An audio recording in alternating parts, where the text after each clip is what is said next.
All right. Well, hello, everyone. Good afternoon. My name is Kurt Erickson. I am a professor of music here at Cosumnes River College, and I am joined by my co-host, colleague, and friend, Professor Omari Tao. Hello, Omari. Hello, hello, Professor Erickson. Good to see you today. Good to see you too. If you are just tuning in, this is our CRC Music in the Studio series. Each Friday at 12 Pacific time, we have a different event, and it could be a guest artist, it could be a student ensemble, it could be someone from without the United States. Today, we have sort of a motley crew here today, focusing particularly on Sacramento composer Jackie Hairston. We are joined by Jackie Hairston, Michael Lewis, Artistic Director of the Aural Compass Projects, as well as Darryl Taylor, esteemed singer, countertenor at the University of Irvine. Thank you all for joining us. Thanks for having us. Yeah, thank you.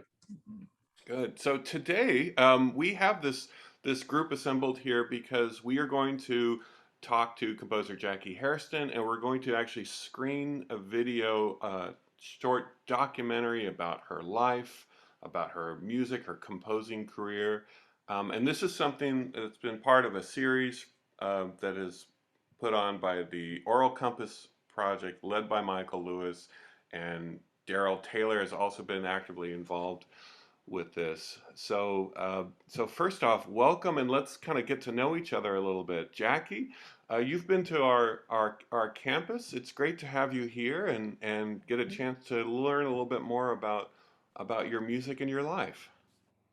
Thank you. Thank you. My pleasure for being here. Yes, and Omari is the director of the gospel choir. I know that we've had not only Jackie on campus, and we look to have her back once we do get back on ground. So Jackie, tell us, what have you been up to during these days, particularly during COVID, and how has your life been Well, going and your music making? What have you been up to? it's given me a chance to not only revise, but review a lot of my arrangements that I had done earlier on. And then when I hear an earlier arrangement of something, I thought, oh, I don't remember that. I don't remember measure four. I don't remember it doing that. And then I remember, oh, I did a revision. Ah, that's what happened.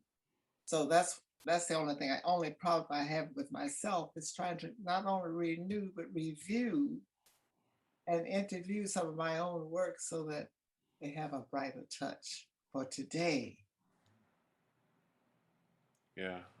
And how many of your works would you say, has this been pretty extensive, or is it just sort of kind of random? You'll find something You know and what? oh, When you mentioned Laurel Zucker, uh, I had because we're supposed to be working on another CD right now, and I had all of these spiritual arrangements that I done for her.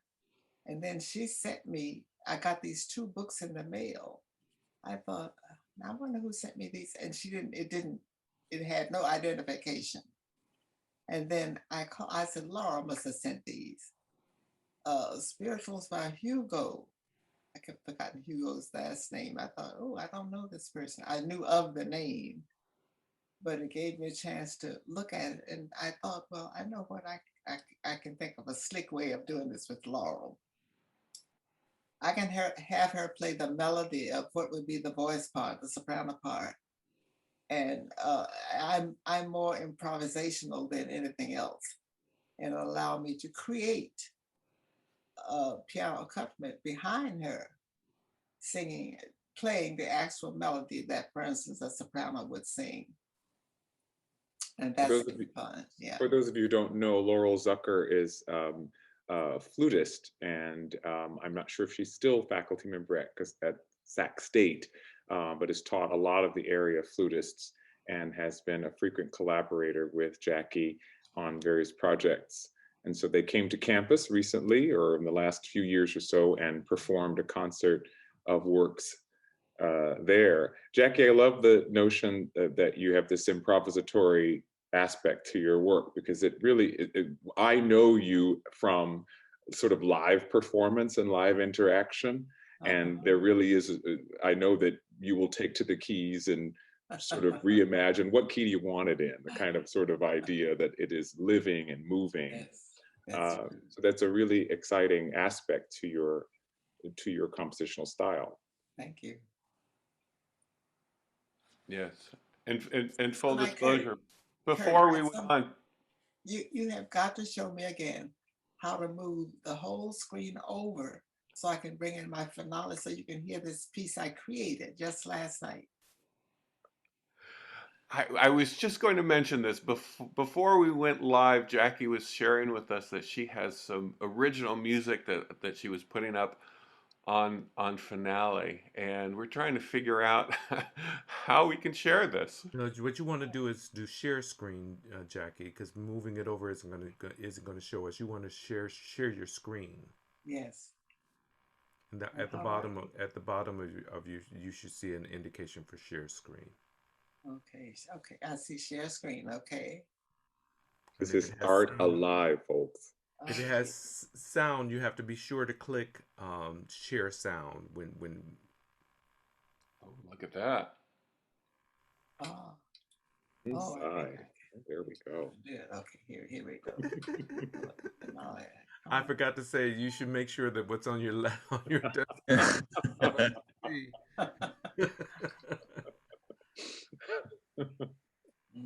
Live theater, anything could happen, folks. Coming up. While it's coming up, Jackie, can you tell us what it is that you've been working on? Just stuff, no name. Just stuff. Stuff. I got this idea from a melody that was running around in my head. And I thought, let's see if I can do a quickie with this. So I did a 12-bar creation using finale. And my finale is bouncing up and down. It's still trying to join us. It's still trying to come in. Because the only way I can play with it is to have it show its face. And then what it does is real slick. When it gives me the counts, the beats, let's say if I want a 4-bar intro, I have to do a 6-bar. I have to do a 6-bar thing and let it come in off the beat. And then I created a back. It just came in. Oh. And for those of you listening out there, Finale is a notation software. It's something that's really helpful for us composers. It allows us to input music. We can hear it back. We can share it. We could print it out. As much as I love the pencil and paper, it's really useful for us. Okay, now let's see if I can get it to play. Okay. We didn't even commission her. She just brought this here herself. Look at this. But did you click share sound when did I do that? Here, if you didn't do that, then we won't hear it. So you'll have to unshare it and then share again. All right, tell me. Unshare your screen by going up to the top. Scroll up at the middle of the top. Okay. And it will drop down and say you can see stop share. Okay. And I will be billing CRC for this tech. Gabriel can perhaps assist from behind, but please. Press share screen again, and you'll see a box that says share sound. And then you want to click that box. Share sound, is it? Well, click share screen again. Okay. And then click share. The box on your lower left-hand corner will say share sound. Now we should be able to hear it. Yeah. Oh, Darryl, I've got an iPad that's giving me all sorts of trouble. I'm calling you afterwards, okay? We're good. Ooh, don't get me started on that iPad. I can't find share a sound yet. Share a sound. Well, try playing it and see if we hear Yeah. it. You might have already done it. We'll see. Yeah, let's try playing it.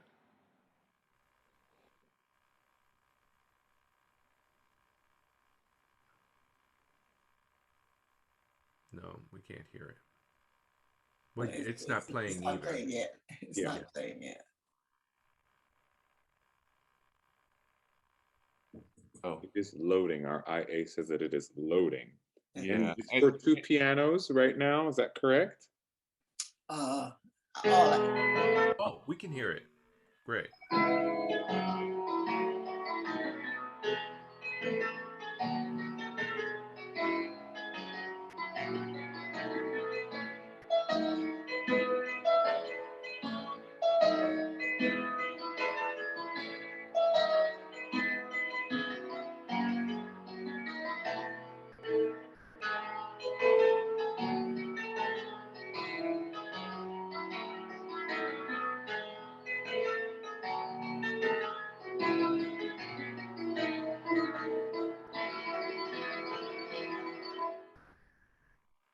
that was it. Oh, it's lovely. It is. Bravo. That's called no name composition. We call that a drive-by. How long did it take you to come up with this? Half an hour. Half an hour. Uh-huh. Now Yeah. you need to stop sharing your screen, Jackie. Okay, now tell me how. Can Gabriel undo that for us? There we go. Ah, Okay. there we go. And is this something that you've been doing lately, coming up with a little 12-bar, little No. snippets, small? No? No, it's just a new one. I was just trying to think of something I could share today that would be brand new. There you go. Fresh. That's what we're all about here in the studio. So we're going from the brand new to the retrospective because we are going to screen here in just a few moments. We're going to screen the documentary that the Aural Compass Project created on Jackie Hairston, her life and her music. And Michael, is there anything you want to tell us about this particular video and creating this and when you created it and the first sort of premiere? Sure. So I first became aware of Jackie through her cycle, her art song cycle, Unconsciousness Streams, which we performed in our first season of Aural Compass Projects, and I loved it. I mean, it's beautiful writing, and I knew I wanted to have an episode on Jackie. And Darryl was actually one of the first people that I contacted when I had this idea to create We Two Sing America. I mean, the founder of the African American Art Song Alliance seems like a pretty perfect place to go. And he was very helpful so many times. He got me in contact with Jackie. He linked us through email and told Jackie, answer this phone number if you get a call. Don't think it's spam. And so we got to talking, and Jackie was thrilled to know that we were creating it, and had some suggestions on what pieces we include in the episode, and you'll get to see her talking during our interview too.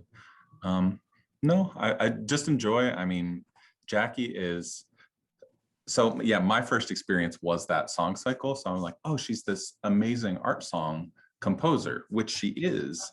But when I interviewed other people and her, she's known very much as a spiritual arranger, and her arrangements are incredible. So it was like this whole other side of her that I didn't have any experience with, and I'm so glad I got to know it and got to hear from it from secondhand sources as well as from her, the source. Thank you, Michael. Yeah. Darryl, maybe you should tell us a little bit about your experiences with Jackie's music and some of her art, and what led you to recommend her to Well, my I'm sorry. I didn't mean to interject during Michael's outlay, but I was just saying that Jackie's. It is not hyperbole to say that Jackie's arrangements are the gold standard. You know, you hear this sort of thing all about it. Oh, this is the best. No, no, no, no, no, no. This is. We are living with someone whose legacy will far outlive you or I. People 100 years from now will be reflecting on the arrangements by Jacqueline Hairston, and will be reflecting on these people that were fortunate enough to know her and to interface with her. And so it's so easy for us to think because someone is in our midst, they must not be that important. But imagine if you had the chance to sit with Schubert and to make music with Schubert, or imagine if you had the chance to sit with Florence Price and to make music with Florence Price. I mean, how valuable that would that be? But I would imagine that people that knew Florence Price didn't realize how spectacular Florence Price was. I would imagine that people that knew Schubert did not realize the influence that he would have long after he stopped being on this earth. Um, but not only that, but Jackie is, of course, just the living embodiment of kindness. She's the soul of kindness, and she's spiritually rooted and grounded, and that shows in her music. It reflects in her music. There's not a hint of vinegar in this cake mix. There's only sweetness and goodness and light. And that's all. It's the sort of thing that you can tell other composers sometimes they have to work through their demons. They have to work through the darkness that's in them. But none of that is part of Jackie. It's just what you see is what you get. She is a complex person.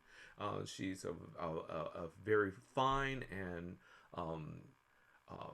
as good a musician as you're likely to encounter, and yet she is prone to um, let you speak first, or if you haven't been heard, she's the one that will seek you out. No, no, I'm interested in knowing what you think about this. And you said, well, why would you want to know what I think about it? Because you're a person, and this is important. We had the privilege of bringing her to the University of California for a residency, where we did a concert of her spirituals, and she coached our singers. And I want you to know, I've been in academia for a long time, and I've seen all kinds of residencies, and some of them better than others. And Jackie, what she was able to do with the community engagement, with the level of empowerment of the students, and the response to them, and the overwhelming sense of good in the audience, and not to mention the fact that we could not squeeze another molecule in that room. It was packed, absolutely packed, and there Jackie was. Um, Getting up on stage and creating a spiritual, and she created one in real time and molded one spiritual with another one, saying, no, I want this area of the audience to sing this melody, and this one to sing this melody. It's like, who does that? Jackie Hairston does. And only because of her sheer brilliance and generosity of spirit. I mean, she could so sit back on her laurels now and say, I've done what I'm gonna do, and that. But she's uh, uh, the first one to um, be on top of technology, and show you how to do this and that and the other thing. So I can't stress enough how important a person she is, in not just for spirituals, but especially for spirituals. Um, there is no composer. I say this now. There's no composer, living or dead, more important than Jacqueline Hairston to the spiritual. Kurt, is this being recorded? Yes. Is this session being I recorded? hope so for your sake. It Oh is. my goodness, Darryl, if I could come through the screen and hug your neck for that. Oh my goodness. Well, I You mean every also word should of have it. told, thank you, Darryl. You should have told me I needed a box of tissues so I can keep from tearing up. Oh my goodness, just to hear that. Thank you, Darryl. Thank you so much. Now, Darryl, I have one other question for you. How did you get that phenomenal background? It's just a virtual background. This is from UCI. This is the Aldrich Park here at the University of California. Beautiful. It's wonderful. But thank you for those words. You're very kind. Mhm. That was wonderful. That was really beautiful, Darryl. And I think all the more reason for inviting guests on now to show them this gratitude because we don't have that opportunity. We can't invite Schubert on, we can't invite Florence Price on, but we can invite Jackie Hairston on and talk all about her. And we should. And you say this is being recorded, right? Yes, it is. Absolutely.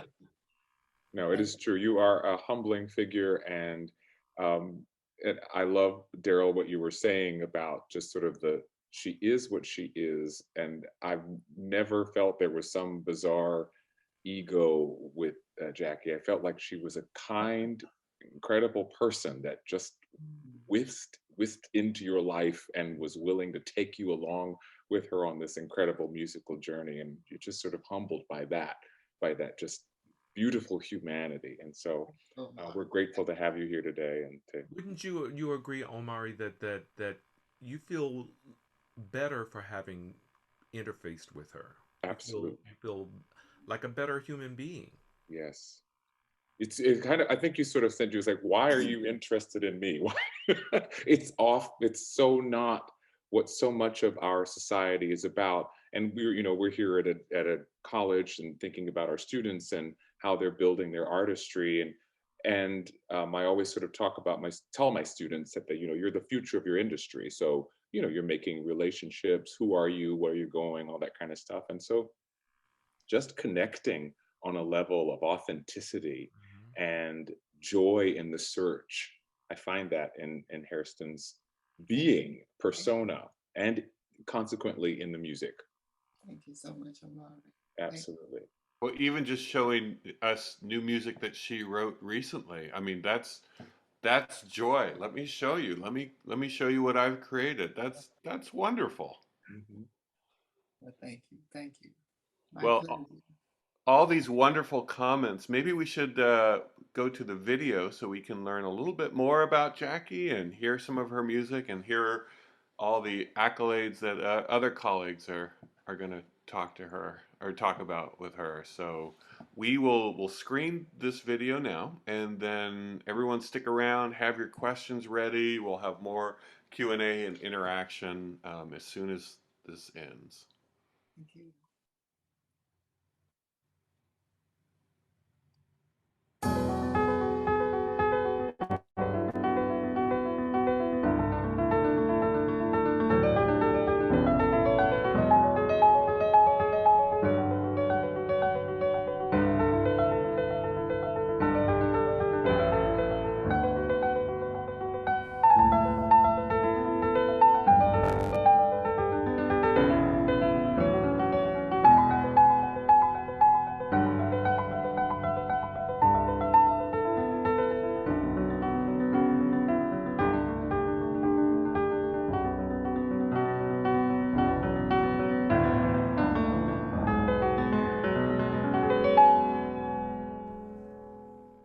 She's kind, she's warm, she's encouraging.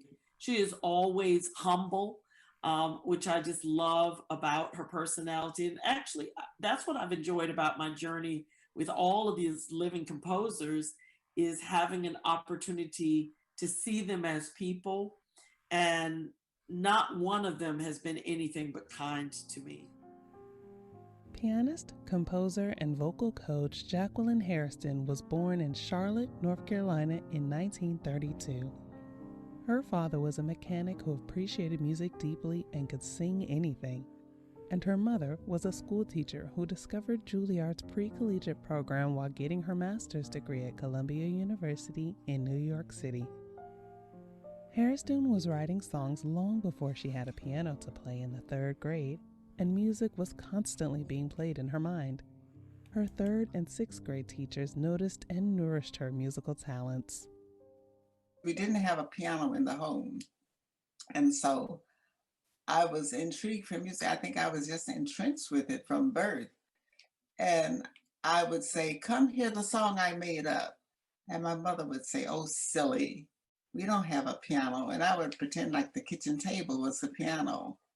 And I would put my fingers on the table and pretend like I was playing and sing some little ditty. You know, melodies were coming to me all the time. And I think that came from my dad. Now, my dad was a college graduate, but he didn't choose to do what Black men did in those days who were successful, a teacher, preacher, or doctor. He was a mechanic. And he would tell me, "Come, let's go out to my car." We had a 1937 Chevrolet. And he lifted up the hood. He said, "Now let me show you this." I said, "I'm not interested in cars. I'm interested in music." So he was a little hurt. But I remember he could sing anything, just had a marvelous ear that I think I really got that from him. I will never forget my 3rd grade teacher and my 6th grade teachers. They were the ones who really encouraged my musical whatever it was to come out, especially the 6th grade teacher, because she would always come in the class and she would say, "All right, class." And somebody would say, "Well, what are we going to do today?" And she'd say, "Daily we're meeting before our work or play, but always in greeting we say a glad good morning." And I think I might have said, "What melody? What is that from?" And that's where I was introduced to composers. And I was always interested in classical music anyway, so it really sparked my interest. But in fact, the one that sang this "Daily We're Meeting" song, she was the one that I looked up to, and she said, "You know what? I think you're going to be a musician." And I said, "No, I'm going to be a concert pianist."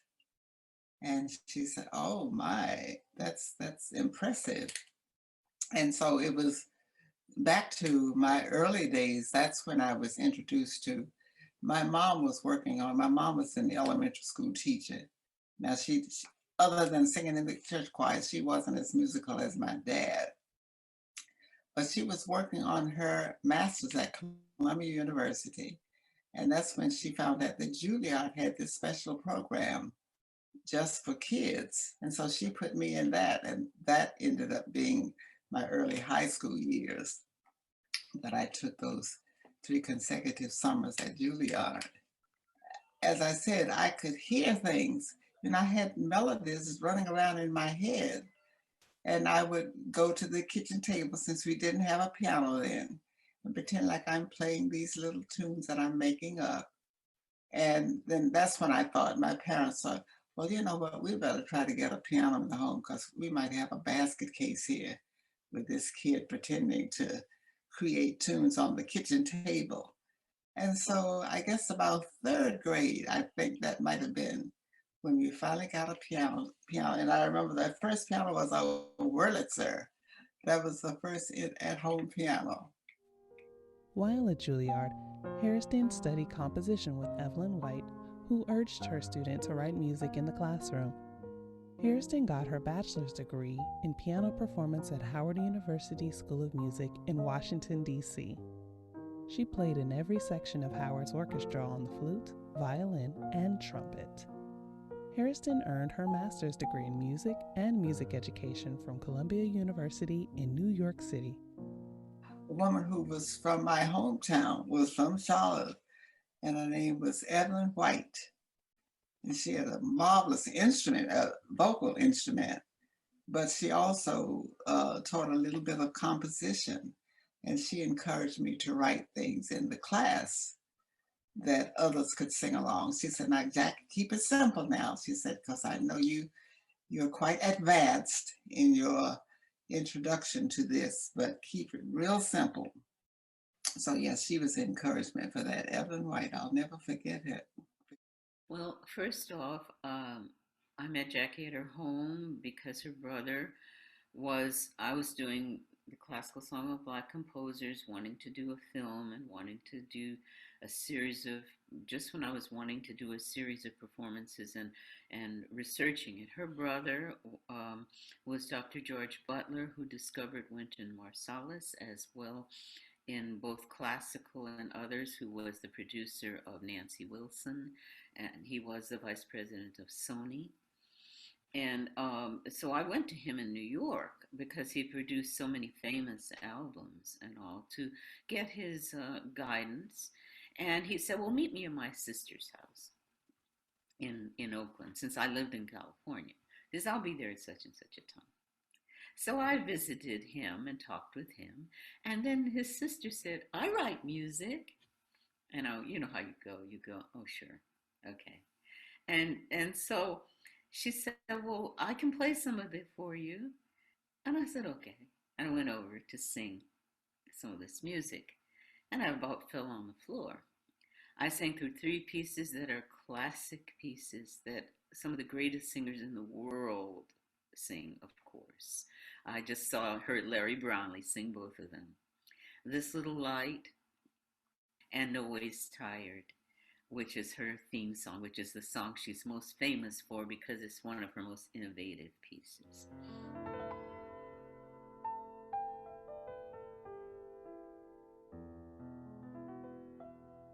You know, it starts off, I'm very, very strophic. I'm singing, I'm seeking for a city, hallelujah. I'm seeking, and then you do 2 verses, then you go into this real kind of like churchy feel. I don't feel no ways tired, that most people in the church, you know, people who grow up in the church know the song.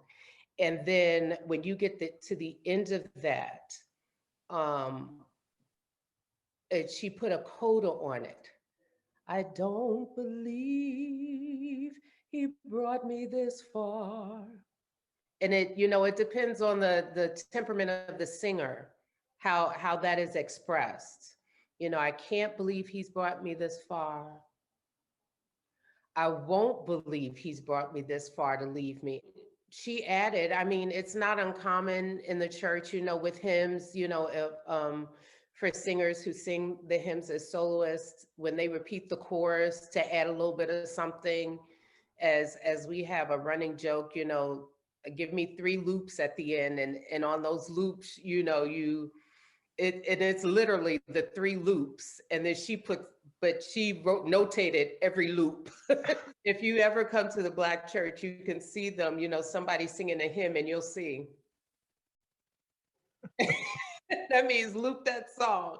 She likes to do things like start a cappella and then bring in the accompaniment in a chordal accompaniment, but then it quickly shifts to a different, even more adventurous accompaniment harmonically. Then she might do something like an interpolation, which would not, in Guide My Feet, all of a sudden she goes up to, like I said, an A flat, which would not have matched the first 3 verses. Then she goes into a hum. Then she brings it into the final section, which is a recapitulation of the opening text. Another technique of hers is modulation. She will quite often do a certain number of verses and then go into a modulation in a new key, which is very much a part of certain church traditions. She likes to put 2 spirituals together quite often and weave them in. So it's really clever the way she uses one spiritual into another, or does sort of a quodlibet of putting several, layering them. But I love her writing and the work that she's done with spirituals, and her keeping a legacy alive that would not have, that needed a champion. She came along at a time that spirituals needed that champion. and they're just beautiful writing. Dr. Hairston is a prolific composer who has mastered various genres from spiritual arrangements to contemporary art song. Her works have been recorded by the London Symphony and the Columbia Symphony Orchestra and performed by the San Francisco Women's Philharmonic, Linda Tillery and the Cultural Heritage Choir, as well as Metropolitan Opera stars Grace Bumbry, Kathleen Battle, Denise Graves, and many others worldwide.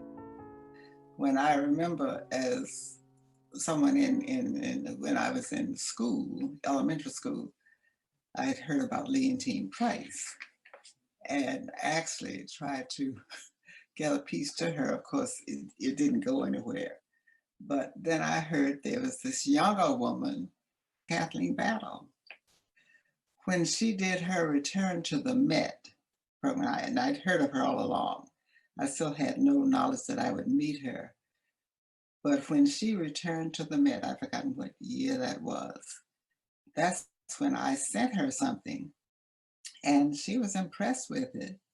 Then I had the occasion to meet her years later when I had sent her some solo things. In fact, if I were to look at my list, there were arrangements that I did for her because she loved Christmas music. And so I did arrangements for her, like Mary Had a Baby. In fact, there were 5 tunes altogether, 5 or 6, that I wrote just for her. And then I met another man named Glenn Dower Jones. Glenn Dower was a publishing printer. And so I sent them to him, and he said, "Oh, Jackie," he said, "well, let's do a volume of your favorite songs and spirituals," of which there were 18. And the first 5 or 6 were the tunes that I'd written for Kathleen Battle.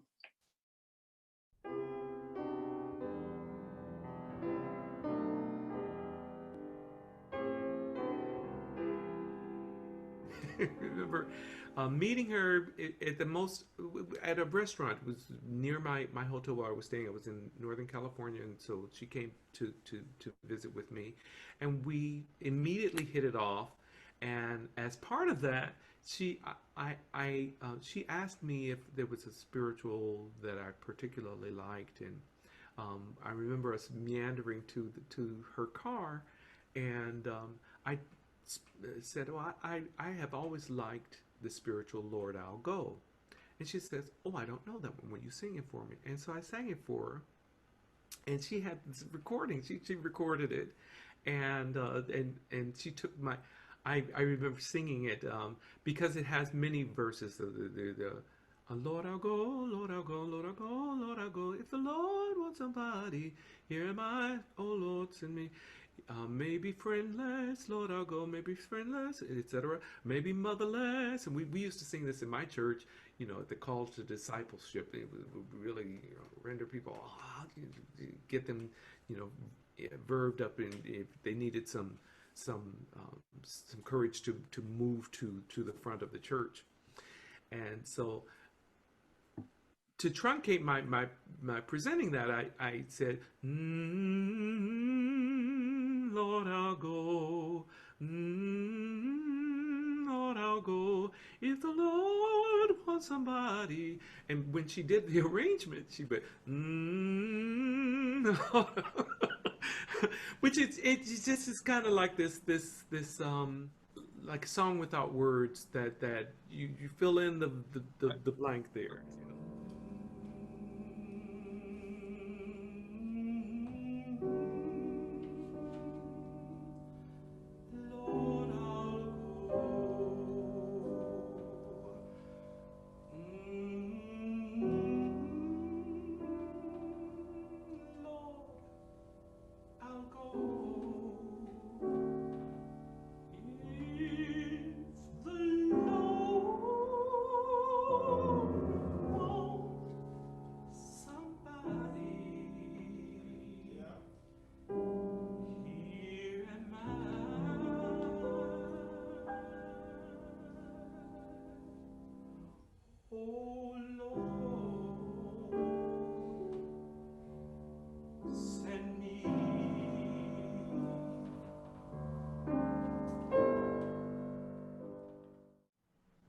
had a really wonderful, fruitful partnership and friendship. I brought her down here for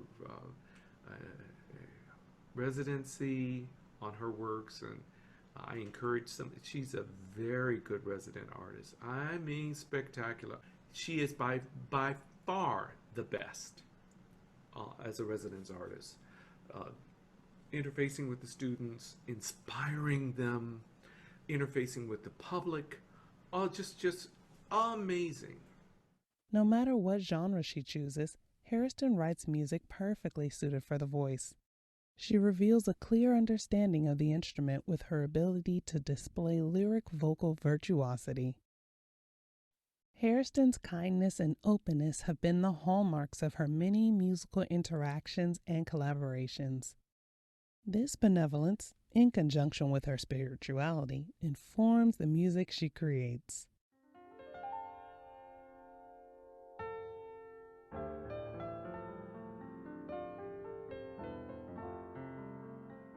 When you come to her art song, which a lot of people don't know, you come to her really how important spirituality is to her and how important the sounds are to her. But when she wrote on Consciousness Streams, one text is her own. She wrote one text. One text is Beethoven, and the other is Dean Howard Thurman, who was once Dean of Marsh Chapel and was very associated with Martin Luther King and the founder of the Church of All People in San Francisco. So what is in common in those is, in fact, the sense of consciousness, the sense of healing, the sense of what she has to say about spirituality. Most people don't realize that when they sing that. Well, it's so funny that you asked why I wrote it, because even afterwards I asked, why did I write this? Well, because I considered myself a composer, arranger in certain elements. You know, the spiritual, of course, was first station with me. But I thought, now, if I'm to be considered a well-rounded composer arranger, I need to dabble into other types. And that's when I thought, I've never done anything contemporary. Oh, let me try doing something contemporary. So that's when I got into Debussy, listening to his works. And I thought, well, let me see. I'm just going to go with whatever comes to the top of my head. And that's what I did on Consciousness Streams. And I don't know if it ended up being part of a trilogy. The second one was in tribute to Dr. Howard Thurman, which was A Season of Remembrance. And the third one, I happened to run across, don't ask me how, I ran across words by Beethoven, who was a favorite composer of Thou Alone Canst Inspire, words by Beethoven. I thought, my goodness. So I became fascinated with that because I thought Beethoven and I had a kinship, even though, of course, he was long since deceased. But his birthday was in December, and so was mine. So I said, oh, we're both Sagittarians. So yeah, I think I can work with this. And usually when I have words that I see, and there's not been a tune written for it, the melody just comes somehow from within the spirit of within the element.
You know, I heard I love Balm and Gilead, always loved it. And at that point, she was experimenting and Steal Away. And so I asked her for both of those.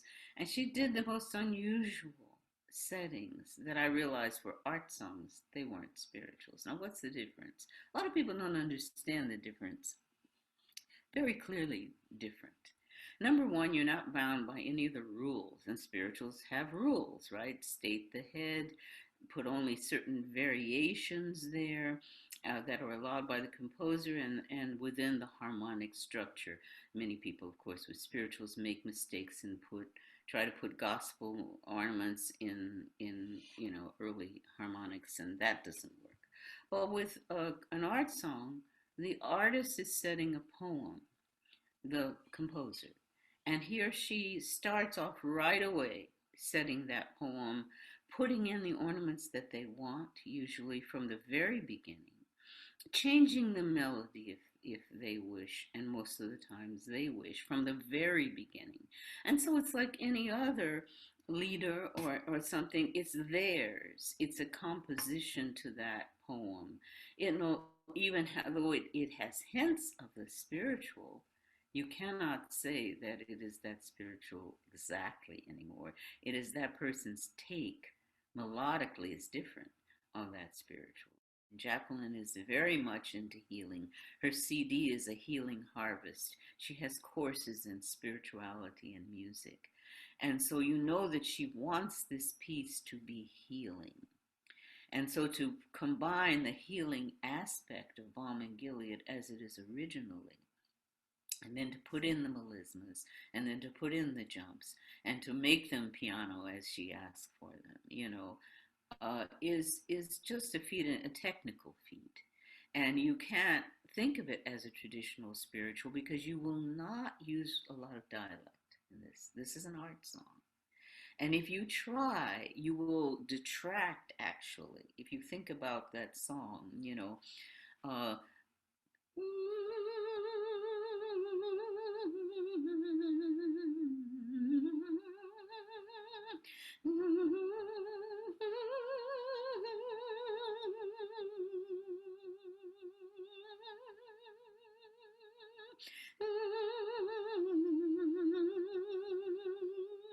there's nothing to do with the melody. It's a melisma for the voice. And so, and there is a balm in Gilead doesn't make sense in a song like this. It's absolute elegance, that song, as you notice. So what you do is you make the language simple, but there is, I would say it's not. I don't sing it like it's the King's English, but very simple. And no attempt to do a dialect. It doesn't make sense in an art song like that. It's a bravura art song, is what it is.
Spiritual is born of moving the spirit. It is born of that. It is not an intellectual exercise. The spiritual is born in the same way. It's spirituals, of course, give birth eventually to the blues. It's just this. She connects with this organic sense of connection to spirit, and I know from many conversations with Jackie that is part of her process, is connection to higher ideals more than just the notes on the page, but through the healing power of sound and the healing power of positivity and all of those sorts of things. She is a very, very interesting person, but her ability to transmit all of that in this perfect casing, and I say perfect in really recognizing the strength of that word. When you think of "Don't Feel No Ways Tired," I mean, there's not a note of that is inefficient or uncalled for, or that if you do it as it's written, will not give you the right result. If you do it as written, it will give you the right result. Not every spiritual can say that. Not every arrangement of spiritual can offer that. And the same thing with "Guide My Feet," her arrangement of "Guide My Feet." If you just do what's on the page, you're going to get a certain result, and it's going to be positive. Now, she also leaves you enough space where you can, not unlike Schubert, lend some of your own artistic uniqueness, recognizing that spirituals comes from an improvisatory art form. It is at its birth improvisatory, and she leaves room for that. And you have to be careful, I think, of, obviously, as you have to do with all spirituals, you have to be careful not to gild the lilies, as it were, to go to while the spiritual may have been written in 2018, it refers to a pathos that is more aligned with 1920 or 1930 than it would be post blues 1930s, you know. So I said all of that to say not a lot of gospelization of it. You will hear that done. I have been criticized actually for not doing more gospelizing, but I know from whence I speak, and I come from a gospel background. I know exactly how to do all of those runs and curlicues. I don't do them very specifically because that's not what the spiritual is. That's a different genre. You know what? There's a statement I always write at the beginning of every spiritual. I'll say, your expression, your dynamics are left entirely up to you. I might have a suggestion of a fortissimo here, a pianissimo there. I said, but the final process is left up to you. You're to use. So on every spiritual that I do for a singer now, I will write the expressions, and the expressions are left entirely to your discretion. One of the other joys in my life is being a church musician, and when I'm given the opportunity to supply a prelude, sometimes that prelude might be a spiritual that's a piano and adaptation of one of my spirituals, or if I choose to do something that's considered public domain like a Bach or a Beethoven, I go with what comes. And on that note, I guess the only other person I would give credit to, as far as my personal life, I have one daughter, and my husband was deceased many, many years ago, but I have one daughter who had four, who are my grands, and let's see, one girl and three boys. And the one girl that she had, she named after me, Jacqueline. Everybody calls me Jackie, but she wants to be called Jacqueline, the full name. So Jacqueline has two kids, Gabriella and Darian, and one of my daughter's boys has two children, Trey and Coco. So I try to remember their names so when I come in contact with them, they won't say I confuse one of their names with the other.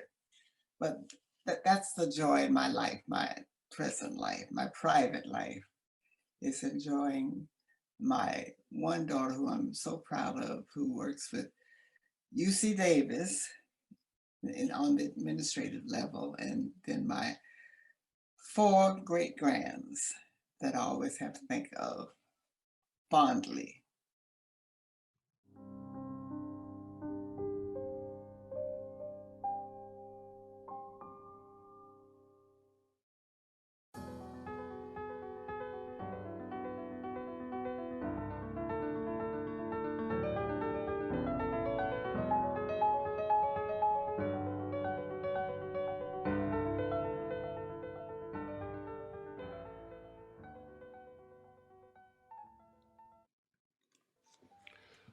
That was lovely, wasn't it?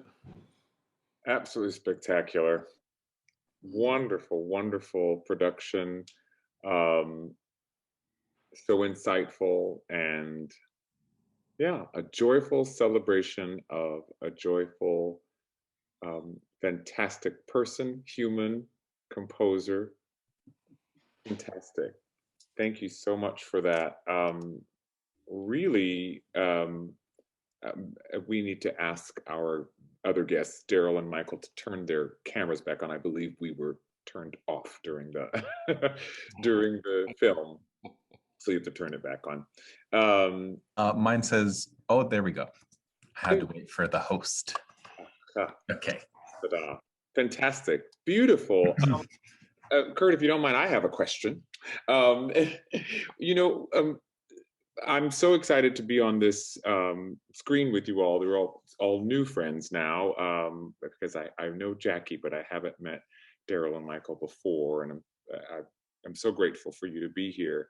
We're always trying to find these meaningful moments for our students to try to make that connection where they are not only doing all of the woodshedding in the classes and doing all of the theory and the technique and all of that, but really the sort of the heart, the reason why we're here to begin with. And I was noticing that Sushil Bibbs, Sushil in there was saying how Jackie's work sort of connects the music and the healing, the Balm and Gilead particular as an example.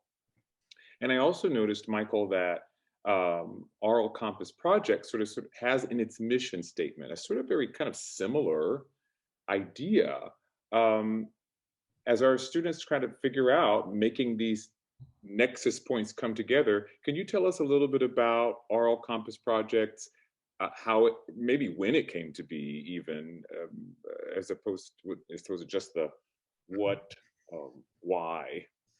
Sure. So the like seed of the idea probably came when I was in my master's degree, and it was a master's in collaborative piano, and I had to do 4 recitals in 4 semesters of my own, along with everyone else's recitals. And I get really tired of programming the standard repertoire.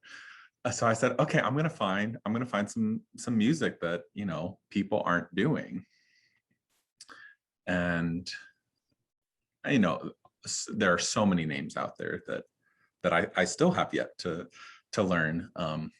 But in my searching for new music or old music that just hasn't had as much of a chance to shine as some other composers, I noticed a pattern of who these composers were and what their background was, and what their skin color was, and what their gender was.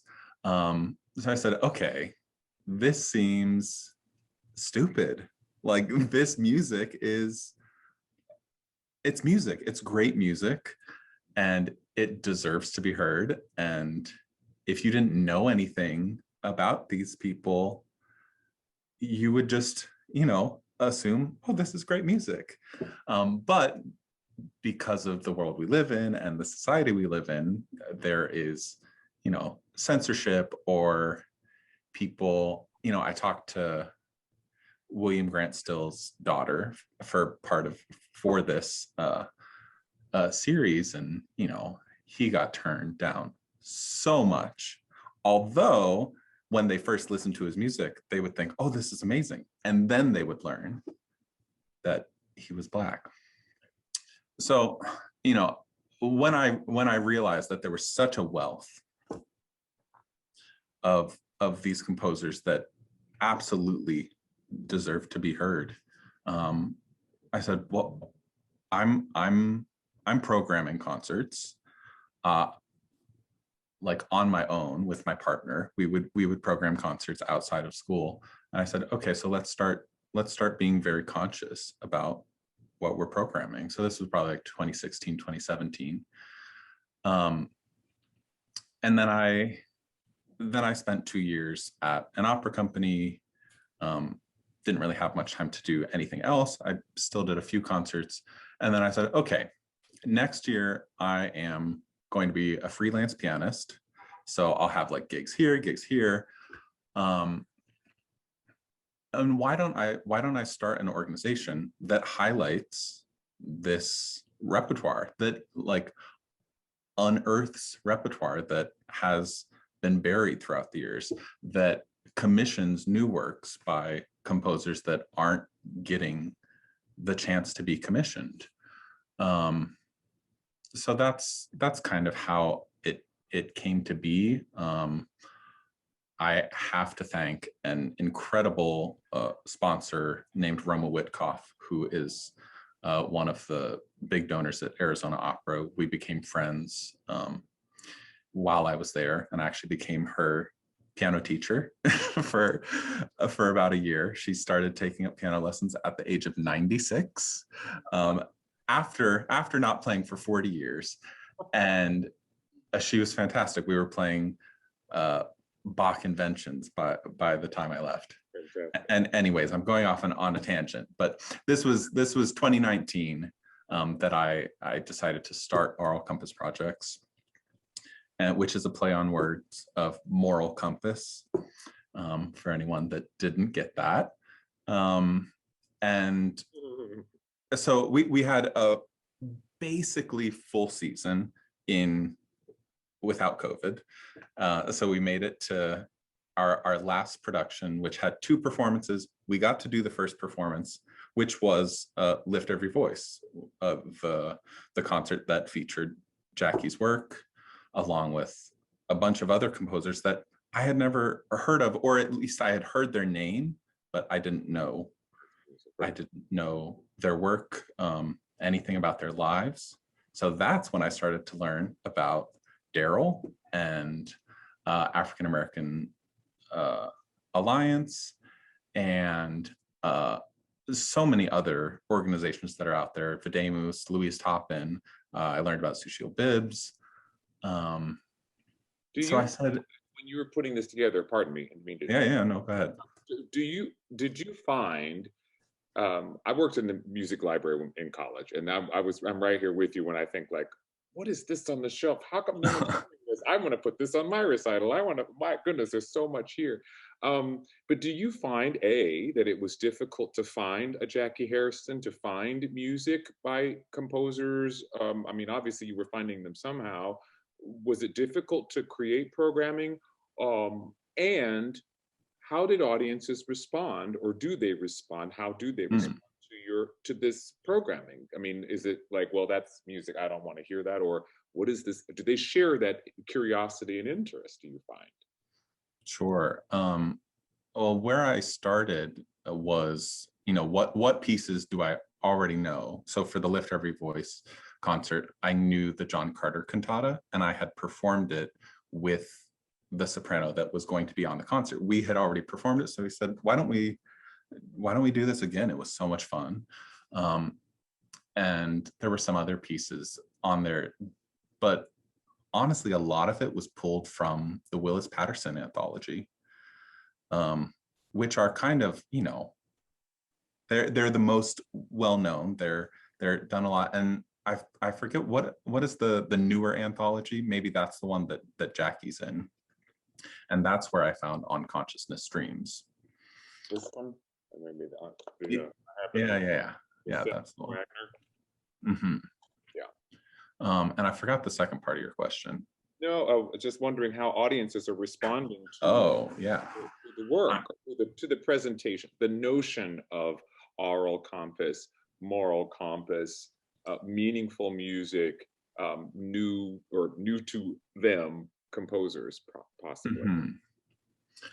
I mean, usually the response is, I didn't know that I needed this. I didn't know that this music was out there, and that it was so good, that it's so beautiful, and that it's maybe even better than the music that we hear all the time. That's probably the number one thing. Another thing is, we had no idea what to expect, because we just don't have exposure to music by immigrants and refugees. We don't have experience with trans composers. We just don't know what that's like. And yeah, it's a really positive response. I think that's great. I mean, Darryl, I find what Michael's saying about sort of, I didn't know. Darryl, I often assigned the song, not often, but when I do find a singer for it, I assign, and I have a student right now who's doing To a Brown Girl Dead. And we found your recording, of course, as a fantastic, amazing, Gorgeous example of the piece. And again, it's that kind of notion as a countertenor, Darryl, when people hear your voice or I share with them your voice, they go, I didn't know. I didn't know that about what about their own possibility, right? Right. And so when we start finding is sharing these beautiful examples, you mean it was a black poet and a black Right. female composer? What are you talking about? And the countertenor singing, my world has just exploded. Right? We talk about Schubert and Beethoven, and that's great, but there's so much more. Is this a through line in your career and in your work as well? The sort of Yeah, but I that's one of the things I really, really love, and I fortify every presentation I get an opportunity to talk about African American art song. That our focus, of course, is on the marginalized composer here in America, but it is a window. You can use it as the opportunity, a window into seeing that what has been presented on the table. It's a very full table that you're presented as a comprehensive, ostensibly a comprehensive musical education. It's very full and rich, and there's lots there, but that's only a corner of what's available in the world. And in terms of, I as a young professor, I was teaching at North Carolina Central University, which is a historically black college and university. My very first day arriving, I arrived in my little office, and the previous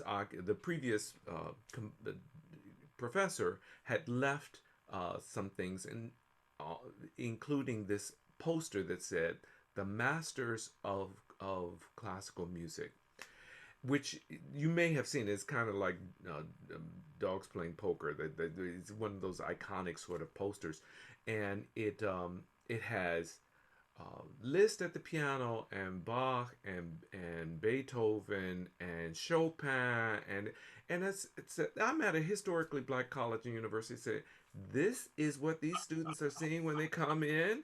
These are the masters. Not, it didn't say some masters. It said the masters. Like, it's done. Don't even apply, because this is like the Bible. Ain't no more books. This is it. And that was the first thing I tore down. I probably should have left it up and just scribbled in some masters. There are more masters. There are more narratives. There are more stories to be told. And if we stop at the door of our comprehensive Western classical education, Western classical music education, then unfortunately we are impoverished. And here's the thing: so is all of society. All of society is impoverished because we don't inquire more, and we don't say, it made sense to me when I was first looking at Patterson's anthology. As a young person, looking at, there's only one song by Leslie Adams. For You There's No Song. I said, he couldn't have written that in a vacuum. There has to be more to this composer than just this one song. And so I often say, and I think that anthropologists often will look, and or even scientists will look, one way that they can tell that there are planets or that there are solar systems beyond what you can see is not exactly what you can see, but what you can't see, and how things are responding around what you can't see. And so I would look at the whole surveil of all history and say, surely other people have thought, surely other people have felt, and have being humans, they go to express what it is they feel. And I would also say, surely everybody doesn't think the way that I think. And we are impoverished if we only have a reverberance of that which reinforces what we think and what we feel. Sometimes as artists, we have to go well beyond our comfort thing. And yeah, I'll leave it at that, because you notice I can kind of. Oh, no, it's fantastic. I'm wondering if you I mean, I'm asking these questions for my students, since there's no one writing anything in the Q&A, and also sort of this notion that the I didn't know is exactly what I said. Simon Estes came to speak when I was directing opera at Sac State. He came over to do a special event and things. It was wonderful, and I sort of explained to the world, I didn't know when I was in high school and starting to sing that there were, black baritone, black opera singers doing all kinds of this. That when Jackie was writing those pieces for Kathleen Battle too. I didn't know, but at some point there had to have been a kind of permission.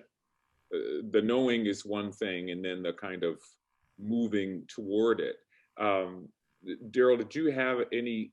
Did that happen for you as a student, or did this develop for you over a career? I'm moving into myself. Well, you have to be very careful because mine is it's a long narrative, but I'll give you the Reader's Digest version of it. So as a very very young singer, 17 years old, I won a scholarship that had to be given to a voice teacher, and I found an ideal voice teacher for me. Her name was June Roselle. She was in Hollywood, and I was living in Los Angeles at the time. I grew up in Detroit, but I was in Los Angeles at the time.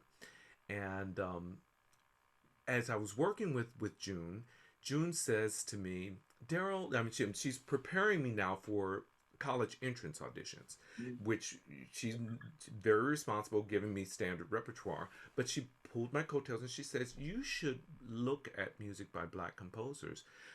Now, again, this is kind of looking and saying, surely there must be something here. There must be something here. I don't see it, but it just doesn't make sense that there's not. And she was not able to guide me, but that she planted the seed and said, you should consider this.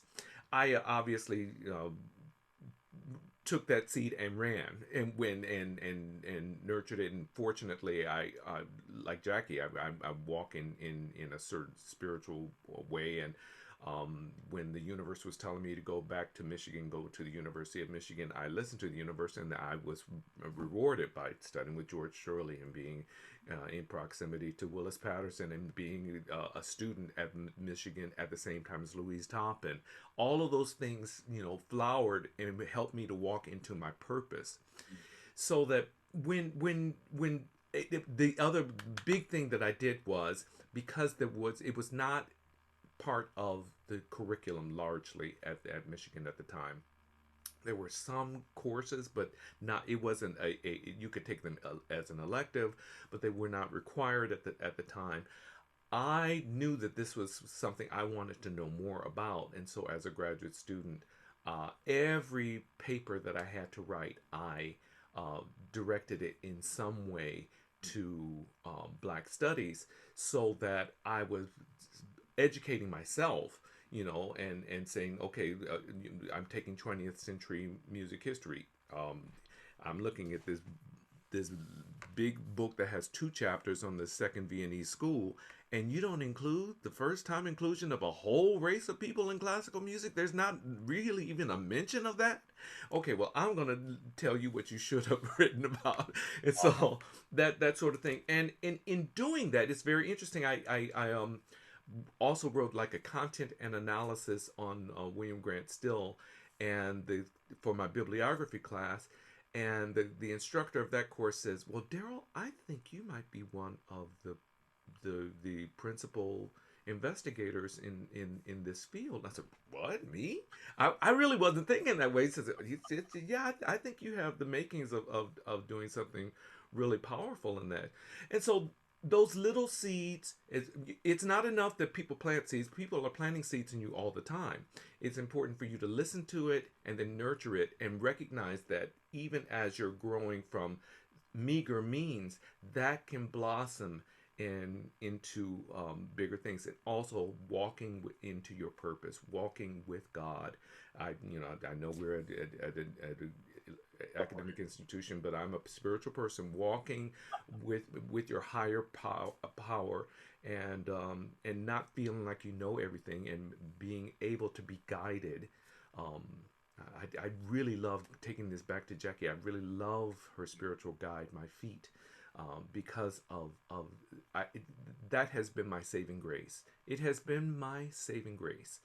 that when I reach some sort of obstacle or some sort of way of, I said, well, now wait, Lord, I'm walking with good intention, but I'm hitting this wall, and I'll just stop. I've learned to stop and say, guide my feet, guide me, and without exception, when I do that, I am taken into a place that I never imagined for myself, and it's usually much bigger, much more than I had dared to dream for myself.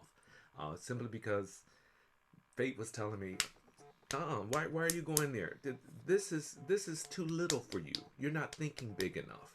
And so instead of allowing you to continue to do that, I'm going to make it harder for you to continue to. You need to move into this other thing and be the big being that I created you to be.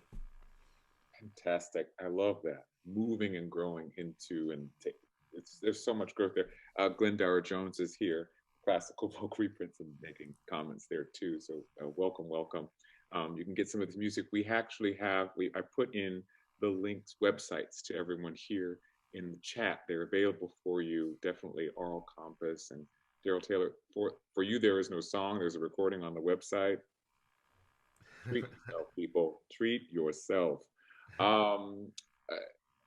Jackie, we're toward the end of our time here, but I just wanted to say, Jackie, when I was studying, of course, the idea was, here's the Burley book, these are the spirituals.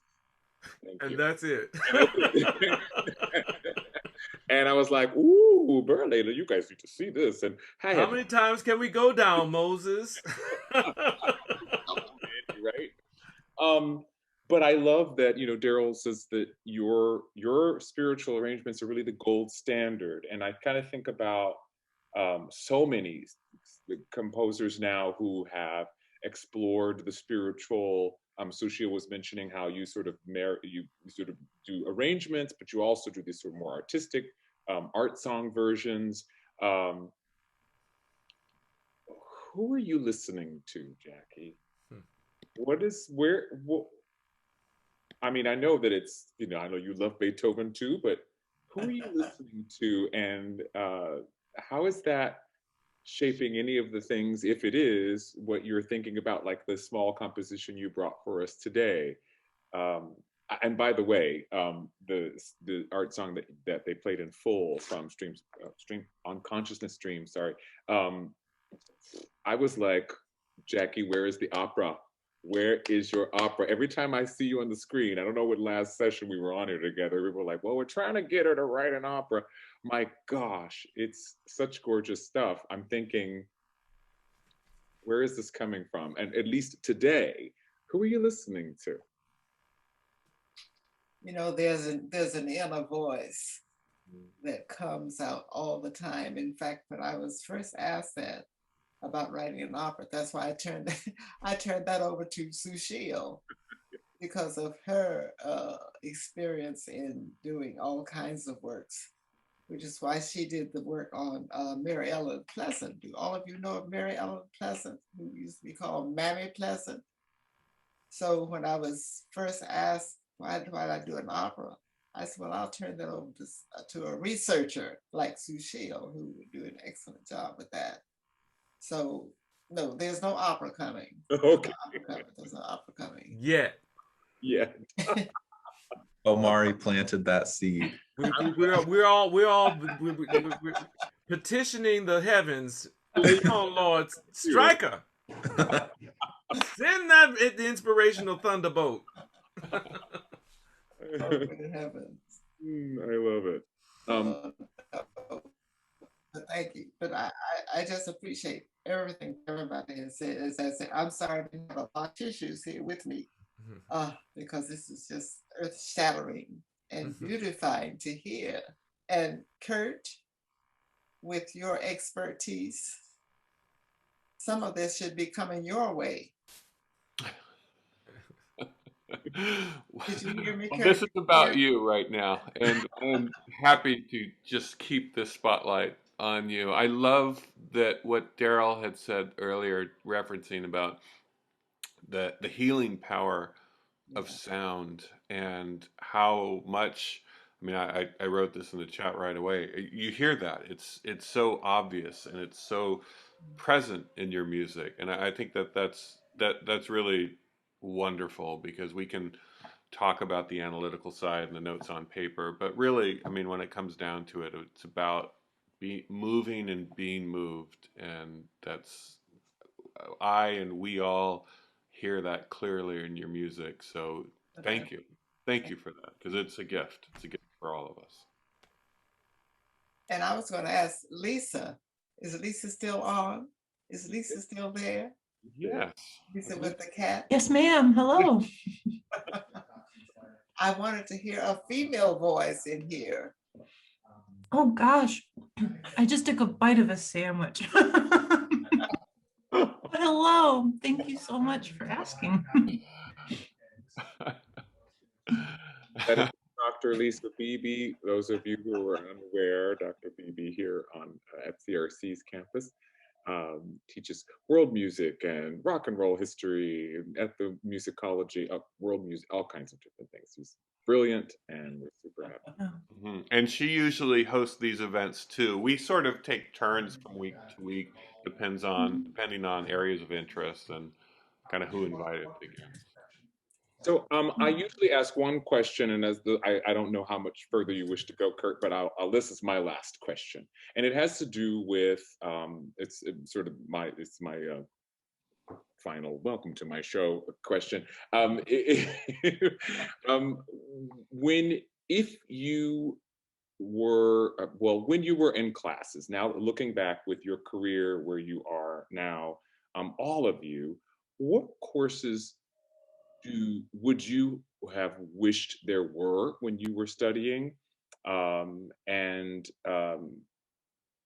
Yeah, basically, what courses do you think would be helpful for a student in the 21st century now, or that you wish you had to help build your career the way it is now? Well, a continuation of everything that everyone has said. I could tell you something very interesting.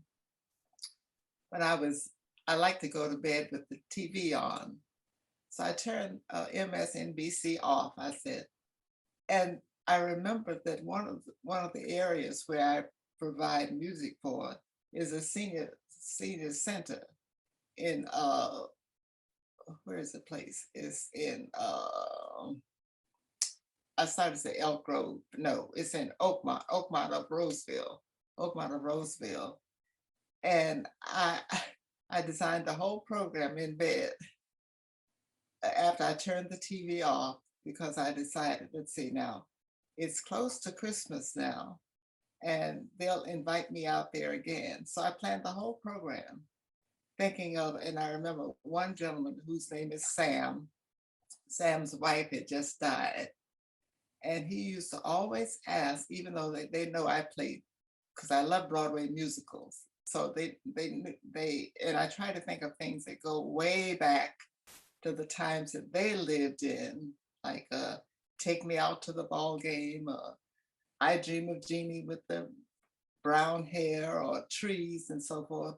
And so I sat there arranging this program, and then I thought, one of the things that I would like to continue to do is bring music to people that's part of their time, part of their experience, part of when they lived. And I know as a youngster, I used to love Broadway musicals. And as Sushil Bibbs was saying, my brother lived in New York. And twice a year, he would give me a trip to New York just so I could see Broadway musicals. And I just love Broadway musicals. And so I would always get ideas from music that somebody else has already done. So I'll continue to do that. And speaking of this man, Sam, who's at this Oakmont the senior center of Oakmont in fact, his wife just died. And he used to always ask, even though they knew I love Broadway musicals and things like that, music that goes way back.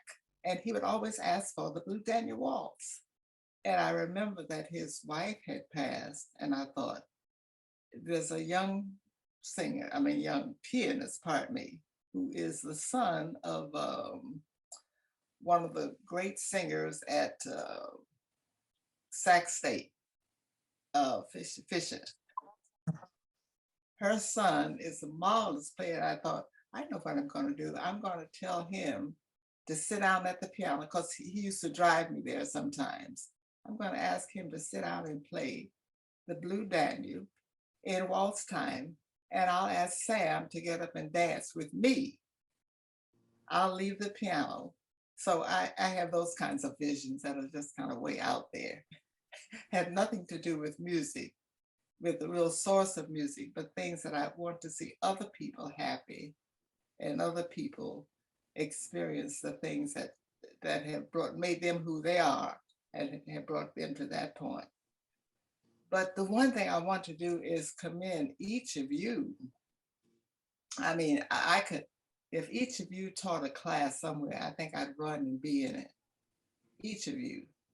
Because what you have shared has been so soul searching and moving and so enlarging for any audience to hear that I think you make it amazing.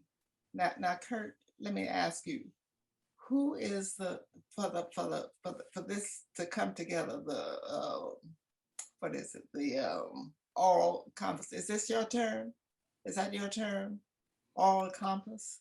Well, that's Michael's group. We're the in the studio that we're hosting today's event. But really, I mean, I need to give credit to Michael Lewis and Darryl, who came up with not only the idea for the documentary, and they're launching the whole We Two Sing America series. So it's wonderful to have all three of you because the work you're doing is amazing. Well, thank you. And I just want to. I can't take any credit. That's all Michael's thing. I came along, but it's all Michael's baby. I only advised. And you advised well, and many times. Yes, that's so true. But that's why I wanted to hear Gabrielle's voice. Rivera, what's your nationality? Puerto Rico, Puerto Rican. Okay. Now how about Lisa? Lisa? Hi, Lisa. Hi, how's it going? Where are you from? Oh, well, I'm from Cleveland. Oh, but your ancestry has to be. Oh, yeah. Baby is an English name, and my relatives are German and Hungarian English. Wow. But see, I think that's what makes the world go round. I think it might even be Dutch, Phoebe. Oh, cool. Yeah. I'll take that. Yeah. Well, anyway, I want to thank Michael and Kurt and Omari, Darryl, and Lisa for all of your contributions to this great program today. You have made my day, I tell you. Now, when we get off, I'll have to go to the bathroom and blow my nose because I've been sniffing through all of this.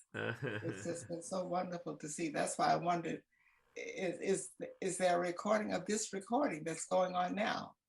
Yes, there's a recording, and we will happily share that with you. I think we can, speaking for all of us, this has made our day, week, and month, and I think this has been just a real special treat to have you on, Jackie. Thank you so much for coming, and thank you, Darryl and Michael, for also coming on and sharing the warmth and the experiences that you've had with Jackie's music as well. Thank you. Absolutely. Yeah. Thank you for having us. Great. So Thank you, everyone. I'll just say one thing very quickly. Be on the lookout for volume 2. Volume 2 of my songs and spirituals is being worked on right now. Fantastic. And Glenn Dower, who is the magnificent publishing printer, Yes. waiting for my list. And we owe such a debt of gratitude to Glenn Dower. We put that in the chat, but for anyone listening and watching this at a later date, if it doesn't show up on YouTube, Glenn Dower Jones, wonderful, wonderful printer, all around man of music. He will get you the music you need, and so many of Jackie's works are there. Classical vocal reprints. If you Google that, you will find that he is the go-to person to go to for for vocal music of Jackie and so many other composers. Kurt, I wanted to indicate that I have put a link to the Art Song Alliance links page. If you scroll through the links page, it will take you to all of the anthologies that are available currently, and so it'll take you right there, and you'll be able to purchase them. That's wonderful. Perfect. Yes. Thank you for getting. I mean, what we were talking about is making this more accessible, and us, individually hunting and pecking, and if we can make this more accessible to our students now, who knows what will happen later. So, who knows where the next Darryl Taylor will come from. And I'll add one more thing. Every time I hear you talk, I think about one other thing. There was a seminar that was just given by a group in West Oakland called the Negro Spiritual Society. I probably don't have the name exactly right, but they do the history of the Negro spirituals, and they definitely focus on the word Negro. So I think you should know about them because they are a profound group and they keep the history going. They even have their own little logo, the NS representing Negro spirituals. Yeah. So that's my 2 cents for today. Okay, we'll add that to the list. And just for your students to know that the term Negro, when it's used in those things, it's a historical term. Don't go around thinking you should be calling Black people Negroes now. It would not go over well. But it was a historically accurate term for a time. So they have the NAACP, the National Association for the Advancement of Colored People. You also don't want to call people colored people, but they didn't change it because that was the historical marker. And so you have the National Association of Negro Musicians and the Negro Spiritual. It's a historical marker. Well, and in no way is it disrespectful. Thank you so much for that context. We actually, this is an educational institution, so we appreciate being educated. Absolutely. No, thank you everyone for coming and staying with us today. Just so you know, we do this series every Friday. Next Friday at noon, we're inviting Jesse Crossan of the group The Color Wild. So you're gonna hear a little indie pop for next week. Jesse actually will be hosted by our instrumental professor, Max Kiesner. There's a nexus there in the jazz world. Jesse comes from the Sac State program there, where he studied vocal music in jazz and more popular styles. So we hope you'll come back and that you'll invite friends and be here for another great discussion.